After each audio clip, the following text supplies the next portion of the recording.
సామాజిక న్యాయం కోసం గళమెత్తిన సామాన్యుడి స్వరం Kapunadu. Please subscribe our channel. Kapunadu TV వీక్షకులకు స్వాగతం.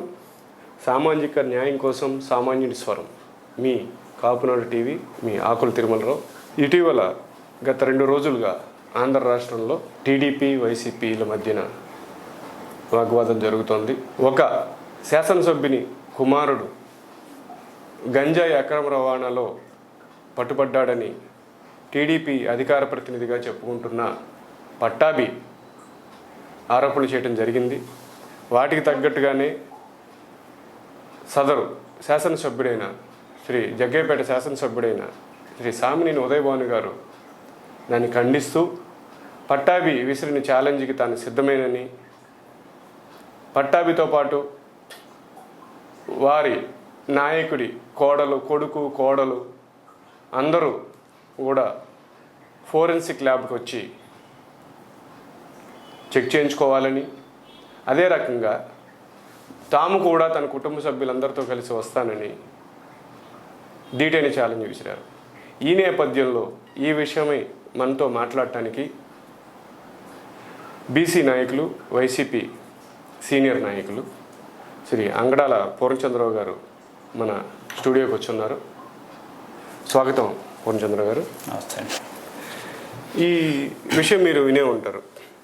ఆంధ్ర తెలంగాణ బార్డర్లో కొంత గంజాయి పట్టుబడిందని, వాటికి సంబంధించి కొంతమందిని అరెస్ట్ చేయడం జరిగిందని, వారిలో ఒకరు జగ్గయ్యపేట శాసనసభ్యులు సామినేని ప్రసాద్ గారు కావచ్చు, లేకపోతే ప్రశాంత్ గారు కావచ్చు, ఇద్దరిలో ఒకరని.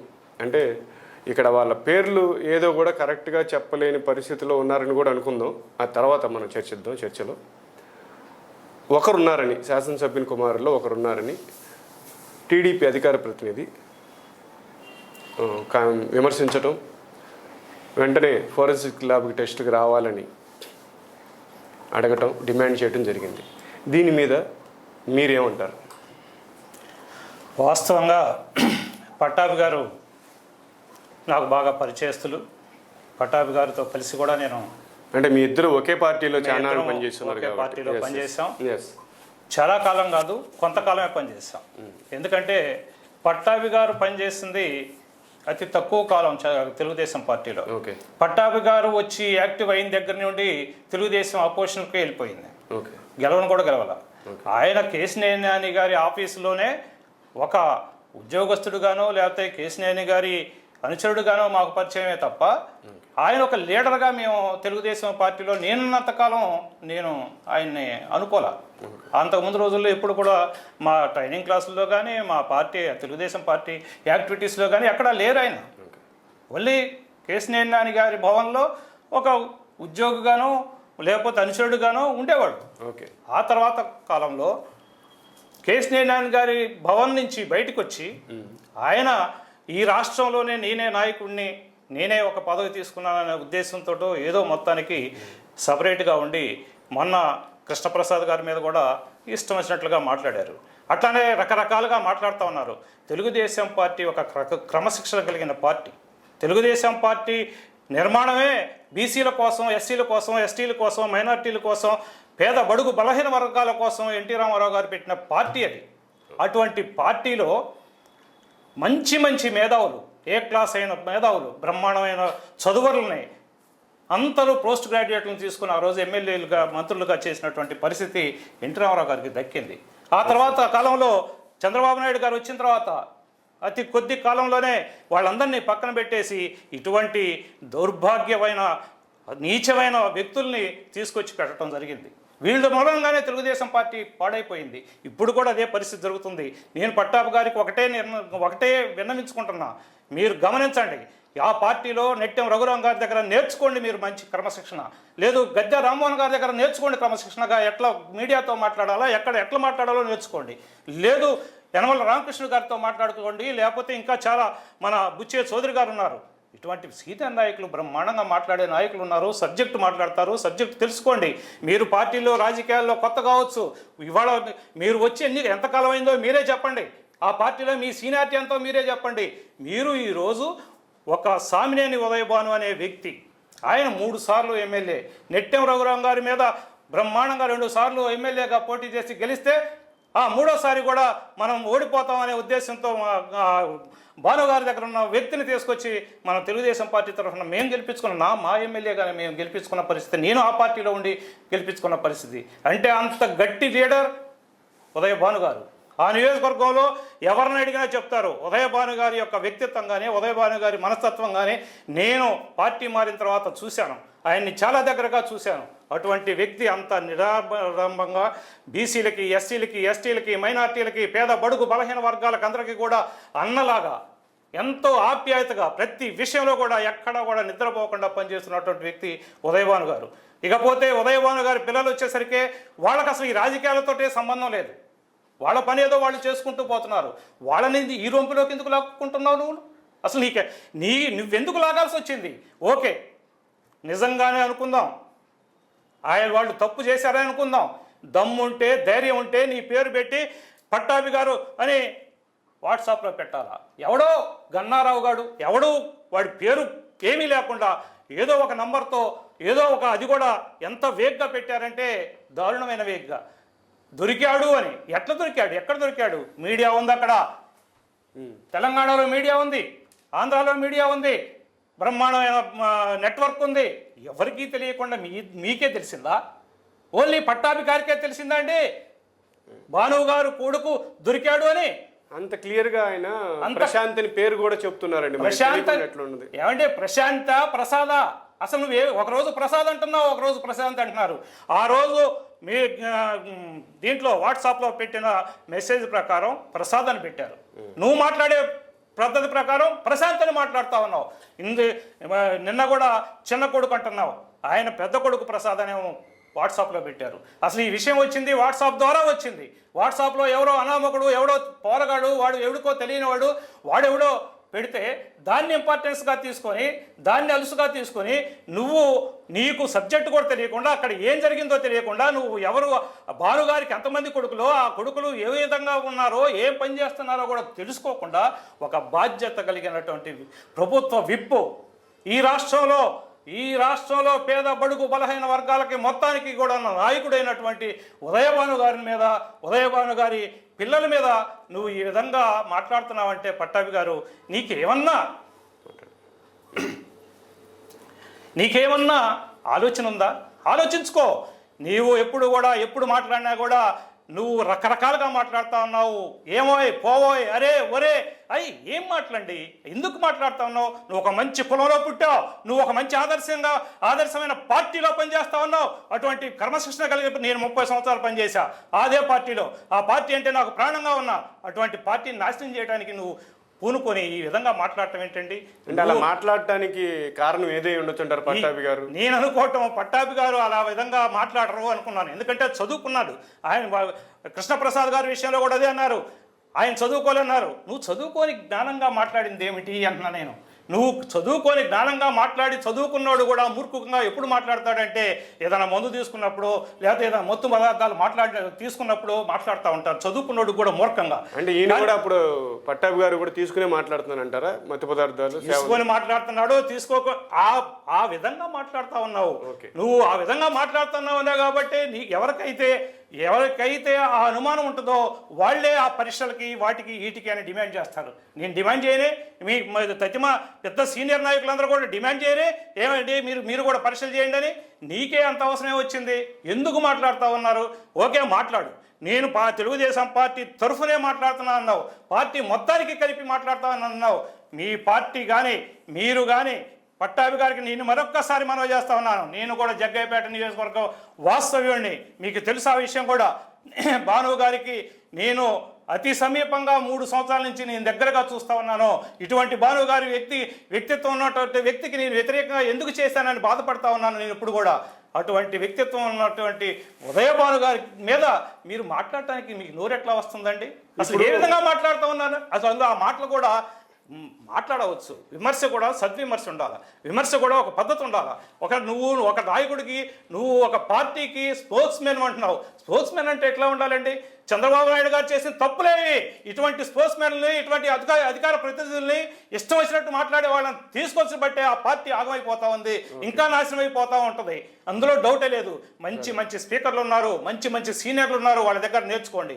మీరు నేర్చుకోండి, మా బీసీ నాయకుల దగ్గర నేర్చుకోండి, మా గురుమూర్తి గారి దగ్గర నేర్చుకోండి. గురుమూర్తి బ్రహ్మాండంగా మాట్లాడతాడు, బ్రహ్మాండంగా ప్రెస్ మీట్లు చెప్పేవాడు, ఎన్నో విషయాలు. ఏమంటే ఈ విజయవాడలోనే వర్మ ఎస్సీ నాయకుడు ఎంత డిగ్నిఫైడ్గా, ఎంత పద్ధతిగా ఉంటాడో చూడండి. ఏమిటండి మీరు ఒక కులం, మంచి కులంలో పుట్టి మీరు ఈ విధంగా మాట్లాడటం ఏంటండి? ఇటువంటి మాటలు మాట్లాడవచ్చా అంటున్నాను నేను. విమర్శించు, ఓకే, ఉన్నది ఏదైనా ఉన్నది తేల్చుకుందాం, ఓకే చేద్దాం, విమర్శ పటిష్టంగా ఉండాలి. అంతేగాని నీ ఇష్టం వచ్చినట్టు మాట్లాడటం, మీడియా ముందు ఏదేదో మాట్లాడడం, ఏదో పిచ్చి కూతలు కోయడం, ఇది పద్ధతి కాదండి.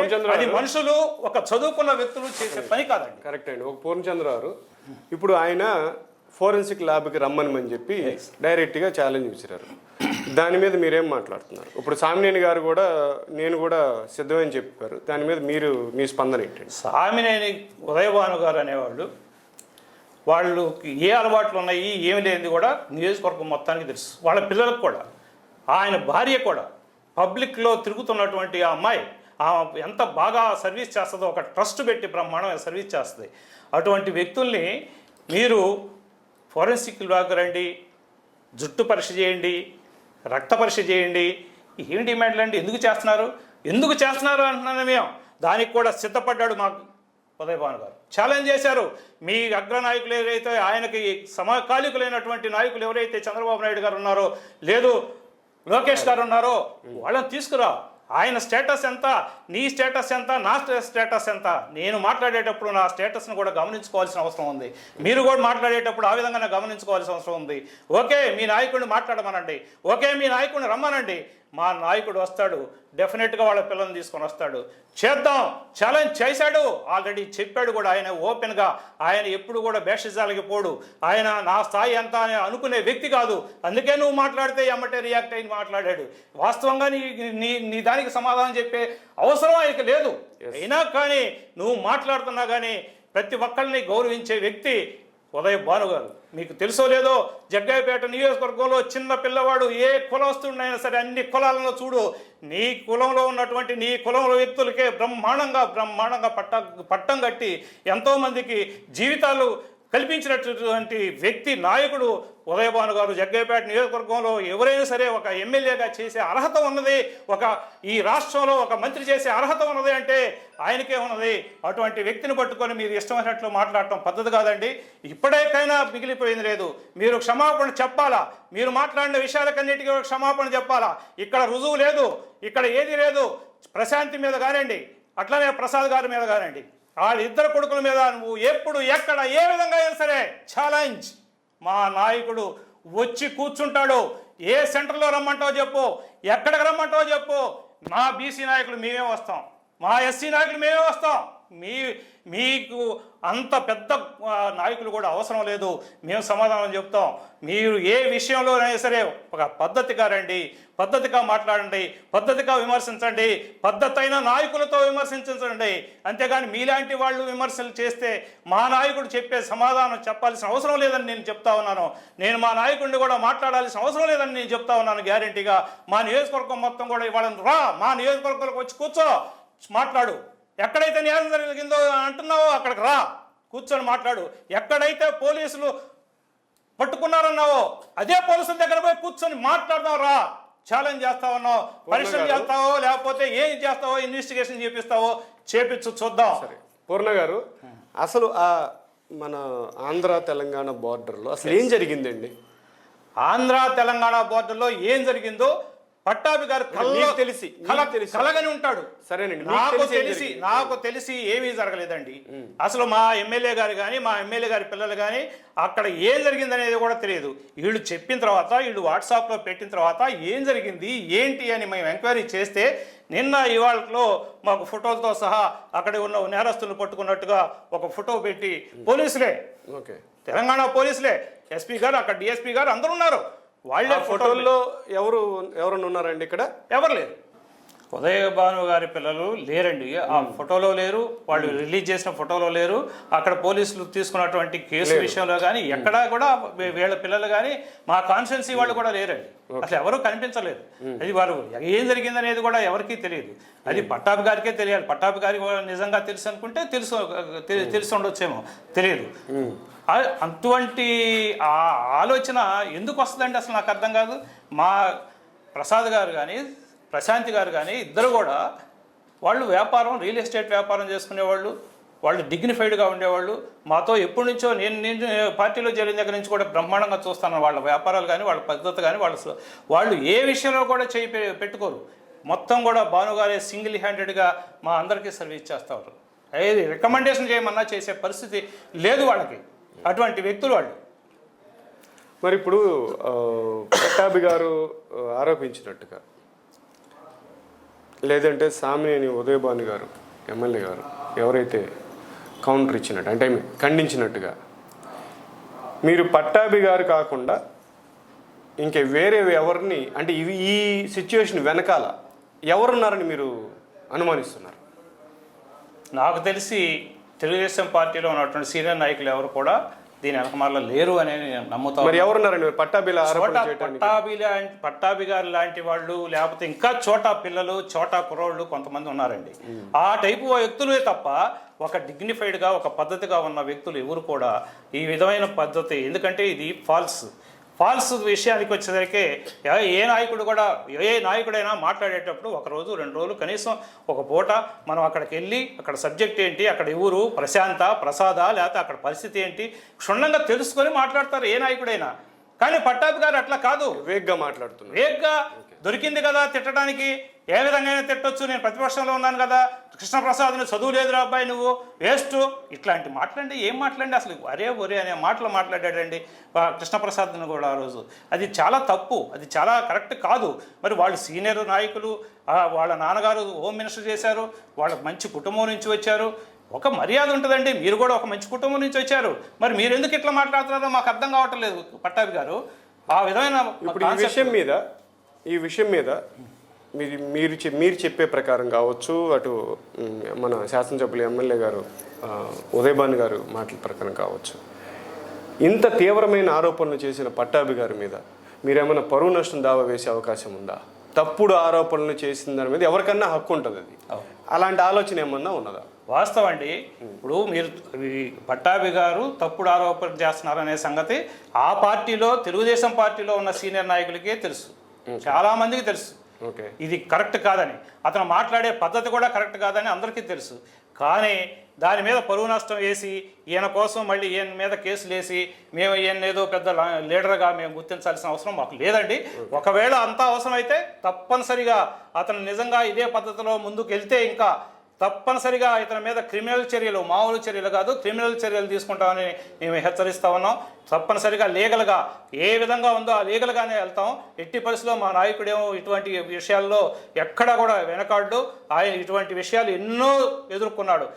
రాజశేఖర రెడ్డి గారి హయాంలోనే జగ్గయ్యపేట నడి సెంటర్లో కూడా కొంతమంది ఎన్నో రకరకాలుగా మాట్లాడిన, రకరకాలుగా విషయాలు చేసినా కానీ అన్నింటినీ కూడా ఎదుర్కొన్నాడు. మంచి బ్రహ్మాండంగా ఆయన నిస్వార్థ పరుడుగా ఎక్కడ కూడా ఏ కుంభకోణం కానీ ఏ విషయం కానీ ఆయన మీద ఏ బ్లేమ్ లేకుండా బ్రహ్మాండంగా ఇప్పుడు ఇన్ని సంవత్సరాల నుంచి 30 సంవత్సరాల నుంచి ఆయన రాజకీయాల్లో బ్రహ్మాండంగా నడుస్తూ ఉన్నాడు. 3 సార్లు గెలిచాడు. ఆయన్ని మనం అనే పరిస్థితి లేదు.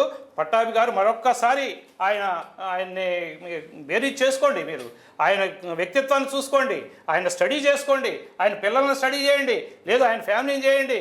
ఆయన తమ్ముడు ఉన్నాడు చెన్నైలో, ఆయన కూడా వ్యాపారం బ్రహ్మాండంగా చేస్తూ ఉన్నారు.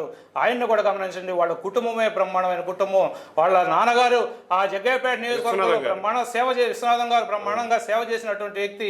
దానికి గుర్తింపుగానే ఆ నియోజకవర్గంలో ఆ కుటుంబానికి మంచి గుర్తింపు ఉంది. అది ఒక్కసారి మీరు మొత్తం స్టడీ చేసుకోండి, ఉన్నది లేనిది మొత్తం అన్నిటిని కూడా స్టడీ చేసుకొని మీరే మాట్లాడండి. అవునండి, ఆయన చాలా సౌమ్యంగానే ఉంటారు ఉదయభాను గారు. ఎందుకంటే నాకు 90sలోనే మన రఘురామ్ గారితో పాటు నాకు వాళ్ళ నాన్నగారితో కూడా పరిచయం ఉంది. నాకు ఆయనతో నేను 4-5 సార్లు కలిసి మాట్లాడిన సందర్భం ఉంది అప్పట్లో.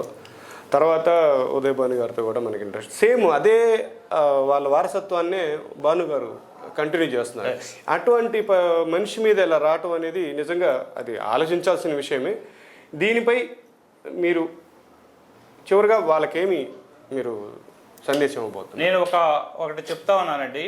భాను గారు వాళ్ళ కుమారుణ్ణి విడిపించడం కోసం తెలంగాణ సీఎంఓ ఆఫీస్కి వెళ్ళారు, అలానే ఇక్కడికి వెళ్ళారు, అక్కడికి వెళ్ళారు, ప్రగతి భవన్ కి తాడేపల్లి సీఎం భవన్ మధ్యలో డిస్కషన్ జరిగింది అని మాట్లాడారు. నేను భాను గారితోటే ఉన్నాను. మచిలీపట్నంలో జిల్లా పరిషత్ చైర్మన్ ఎన్నికకి మేమందరం కలిసే ఉన్నాం. నేను ఆయన కారులోనే ఉన్నాను. పేపర్లో కూడా వచ్చినాయండి, మీరందరూ ఆయన అక్కడే ఉన్నాడు, పేపర్ ఫోటోలు కూడా వచ్చి. ఇంత బ్లంట్ గా అబద్ధాలు ఏ విధంగా మాట్లాడతారండి? ఆయన ఏ రోజు కూడా తెలంగాణ పోలీస్తో కానీ తెలంగాణ సీఎంఓ ఆఫీస్తో కానీ ఏ రోజు మాట్లాడలా. ఏదన్నా విషయం ఉన్నా కూడా తెలంగాణలో ఏదన్నా రికమెండ్ చేయమన్నా కూడా మంద కాదు, అక్కడ ఎమ్మెల్యే గారికో అక్కడ మంత్రి గారికో ఎవరికో వాళ్ళకి చెప్తాను వెళ్ళండి మనస్తత్వమే తప్ప ఆయన ఏదో సొంతగా పైరవీలు చేసి సొంతగా వ్యవహారాలు చేసిన పరిస్థితి ఎక్కడా లేదు. ఆయన కొడుకు కోసం ఆయన కొడుకు కేసులో ఇరుక్కున్నాడు, ఆ ఇరుక్కున్న దానికి మళ్ళీ ఈయన వెళ్ళి పైరవీ చేశాడు అనే ఒక కట్టు కథ అల్లి ఈ రాష్ట్రంలో భాను గారి ప్రతిష్టని దెబ్బతీసే విధంగా మాట్లాడటం అనేది ఏదైతే ఉందో అది పట్టాభి గారికి తగదో. ఒక్కసారి మీరు పట్టాభి గారు ఆలోచించండి. ఒక్కసారి మీతో నేను చాలాసార్లు 2-3 సార్లు కేసీఆర్ భవన్లో చాలా చర్చించాం, ఈ పార్టీల రాజకీయాల గురించి కూడా చర్చించాం. ఒక్కసారి మీరు ఆలోచించండి.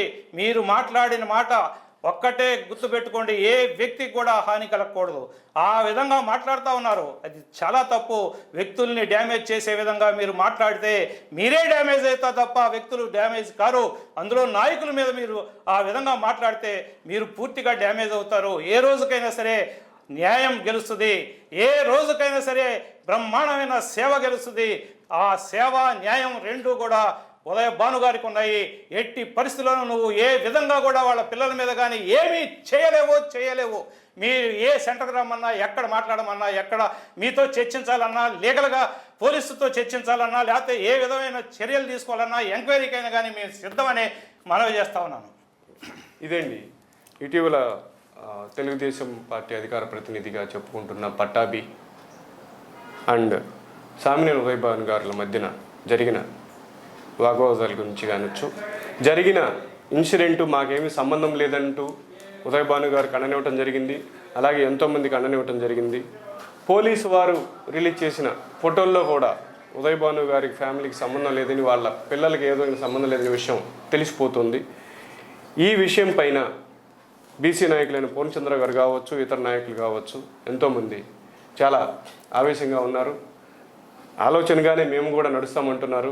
అవసరమైతే పట్టాభి మీద అటువంటి నాయకుల్ని మేము అటువంటి వాళ్ళని నాయకులుగానే మేము గుర్తించట్లేదు అంటున్నారు. ఒకవేళ అవసరం ఇది తప్పదు అనిపిస్తే అతన్ని పరువు నష్టం దావా కేసు ద్వారా కోర్టుకి ఇచ్చే అవకాశం ఉందని, తగు చర్యలు తీసుకుంటామని, అది కూడా చట్టబద్ధంగా చర్యలు తీసుకుంటామని బాగా క్లియర్గా తమ వాణిని వినిపించారు పూర్ణచంద్ర గారు. This is Akula Tirumalarao signing of.